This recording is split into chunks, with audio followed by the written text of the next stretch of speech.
আপনার ডিসিশন নেওয়ার পরবর্তী সার্বিক নিয়ন্ত্রণ নিজেকেই নিতে হবে, তাই ভেবেচিন্তে সিদ্ধান্ত নেওয়া ভালো।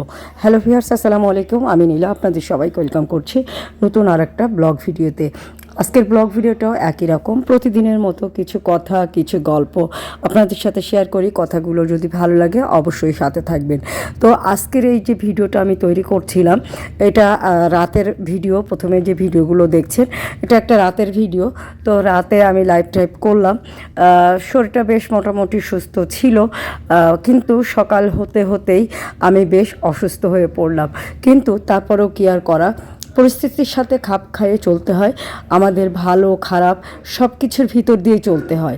ইতিবাচক এবং নেতিবাচক প্রভাবের সংমিশ্রণই হচ্ছে জীবন। আপনি ভালো জিনিস গ্রহণ করে এগোতে থাকলে আপনার ভালো হওয়া স্বাভাবিক, আর খারাপ জিনিস গ্রহণ করে এগোতে থাকলে ধীরে ধীরে অধপতনের মুখে আপনি পড়তে বাধ্য। আপনি অন্যের উপর বা পরিস্থিতির উপর দোষারোপ করতেই পারেন, কিন্তু দায়ভার আলটিমেটলি আপনাকেই নিতে হবে। আপনার ডিসিশন নেওয়ার পরবর্তী সার্বিক নিয়ন্ত্রণ নিজেকেই নিতে হবে, তাই ভেবেচিন্তে সিদ্ধান্ত নেওয়া ভালো। সিদ্ধান্ত নিয়ে কাজে নেমে পড়ে চিন্তিত হয়ে সময় নষ্ট করবেন না। তাই আপনি আগে নিজেকে নিশ্চিত করেন যে আপনি যা করতে চাচ্ছেন সেটাই সঠিক সিদ্ধান্ত কিনা। সত্যিকার অর্থে মানুষ সঠিক সিদ্ধান্ত নিতে পারে খুব কম সময়ে, এবং সঠিক সময়ে সঠিক সিদ্ধান্ত নিতে পারলে অনেক কিছুই হয়তো ঠিক হতো, কিন্তু বেশিরভাগ মানুষ সঠিক সিদ্ধান্ত নিতে পারে না। আর মাথায় রাখতে হবে, সিদ্ধান্ত নিতে হবে নিজেকে, এবং আপনি আপনার সিদ্ধান্ত গ্রহণ করতে সফলকাম হচ্ছেন কিনা সে ব্যাপারে সার্বিকভাবে চেষ্টা করতে হবে। একটা নতুন অধ্যায় শুরু করতে হবে, নতুন সফরের প্রত্যাবর্তন করতে হবে, পরিস্থিতির সাথে খাপ খাইয়ে চলতে হবে। ভালো খারাপ সব কিছু জীবনের অংশ। এই যে দেখেন, আমি যে ভিডিওটা দেখাচ্ছিলাম, আমি গতকাল রাতে বেশ মোটামুটি একটা ভিডিও তৈরি করলাম, কাজ করলাম। সকালে খুবই অসুস্থ, এত অসুস্থ যে মাথাটা উঁচু করে দাঁড়াতে পারছিলাম না। তারপরে সারাটা দিন রেস্ট করলাম। সন্ধ্যায় উঠে আবার ফ্রেশ হয়ে কাজে নেমে পড়লাম। আর এই কাজে নেমে পড়তে গেলে কিন্তু অনেকখানি চিন্তা করতে হয়, অনেকক্ষণ ডিসিশন নিতে হয় যে কাজটা করব কি না। কিন্তু আমি আমার সিদ্ধান্তে একেবারে অনড়। আমি যে কাজে নেমেছি সে কাজটা আমি সফলকাম হবই হব, মানে অ্যাট এনি রেট, যেটাকে বলে না অ্যাট এনি কস্ট। হ্যাঁ, আমি সফলকাম হতে চাই যদি আমি বেঁচে থাকি। আর যদি আমার আয়ু না থাকে তাহলে তো কিছু করার নেই। তো পরিস্থিতি যে কোনো সময় কিন্তু পরিবর্তন হতে পারে। জীবনে অনেক অনেক ঝামেলা থাকবে, অনেক চিন্তা থাকবে। তো এই চিন্তাগুলো হয়তো বা আপনি যত বেশি চিন্তা করবেন, চিন্তা আরও বেড়ে যাবে। চিন্তায় যদি আপনি চুপ থাকেন বা ধৈর্য রাখেন, বা পরিস্থিতির উপরে আপনি একদম সার্বিক নিয়ন্ত্রণ হারিয়ে ফেললেও একদম আপনি আপনার সৃষ্টিকর্তার উপরে বিশ্বাস রাখেন, দেখবেন পরিস্থিতি এক সময় না এক সময় স্বাভাবিক হয়ে যাবে। তো এই যে এখন প্রায় রাত 10টা, সাড়ে 10টা বাজে। তো ওর বাবা বললো চলো একটু চাঁদ দেখে আসি, মনটা ভালো হয়ে যাবে।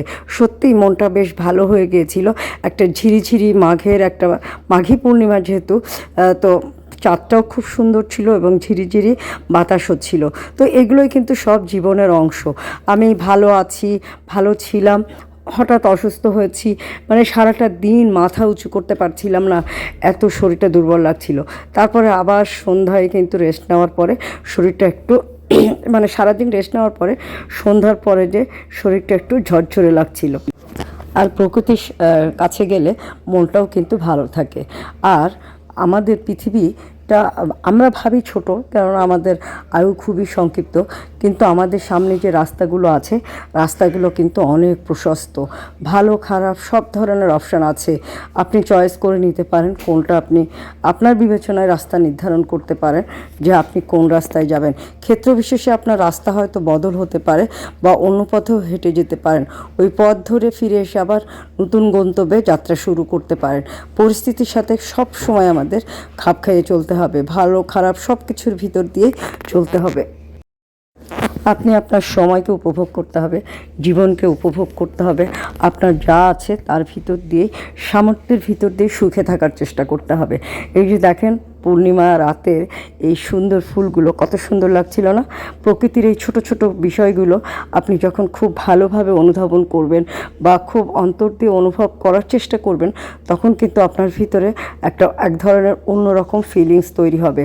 হ্যাঁ, যে ফিলিংসটা সবসময় কিন্তু খুব কাছে না গেলে, প্রকৃতিকে খুব সুন্দর করে পরীক্ষা না করলে বা খুব কাছে যে অনুধাবন না করলে কিন্তু এটা বোঝা যায় না। আর এগুলো যখন আপনি অনুধাবন করবেন, আপনার ভিতর থেকে কিন্তু বেশ ভালো লাগা কাজ করবে। প্রকৃতি সবসময় সুন্দর, জীবনও প্রকৃতির মতো সুন্দর। দেখেন কি সুন্দর না, অপূর্ব কালার, অপূর্ব। তো সব পরিস্থিতিতে নিজেকে মানিয়ে নিয়ে সুখে থাকতে হবে, ভালো থাকতে হবে, সব সময় ভালো রাখতে হবে অন্যকে। আপনার সাথে যারা বসবাস করে তারাও কিন্তু আপনার পরিবারের একটা অংশ, তাদেরকেও ভালো রাখতে হবে, তাদেরকে নিয়ে সব সময় ভালো থাকার চেষ্টা করতে হবে। তো যাই হোক, দেখেন আমি সবসময় আমি চেষ্টা করি কাজের ভিতরে থাকা। হ্যাঁ, যখন একটু খারাপ লাগে তখন হয়তো একটু রেস্ট করি, আবার যখন শরীরটা ভালো থাকে তখন আবার উঠে কাজে লেগে পড়ি। কেননা আমি যে ডিসিশন নিয়েছি, তো সেই ডিসিশন আমাকে অব্যাহত রাখতেই হবে। পরিস্থিতি যেটাই হোক না কেন, পরিস্থিতি যেভাবেই হোক না কেন, সেটাকে কিন্তু আমি সামাল দিয়ে কাজ করে যাচ্ছি। তো সবাই আপনারা আমার জন্য এটুকু প্রে করবেন যেন আমি আমার কাজটা সঠিকভাবে সুন্দরভাবে করতে পারি। আমার কাজ কিন্তু এই যে ফেসবুকে যে কাজটা করছি, এটাও আমার একটা কাজ। আমি কিন্তু হয়তো খুব বেশি শিক্ষণীয় কিছু করতে পারছি না, তারপরও আমার কথার মাধ্যমে, আমার কাজের মাধ্যমে আমি চেষ্টা করি সবসময় কিছু না কিছু শিক্ষণীয় পোস্ট করার। তো আজকের ভিডিওটা মোটামুটি শেষের দিকে, অনেক এলোমেলো কথা বললাম। এলোমেলো হলেও কথাগুলো কিন্তু সুন্দর এবং বাস্তবসম্মত। যদি ভালো লাগে অবশ্যই একটা লাভ রিঅ্যাক্ট দিয়ে দিবেন, আমার সাথে থাকবেন, আমার পেজটা ফলো করবেন। আর আমার ভিডিওগুলো কেমন লাগে কমেন্ট করে অবশ্যই জানিয়ে দিবে। তো আজকে পর্যন্ত, আল্লাহ হাফেজ, আসসালামু আলাইকুম।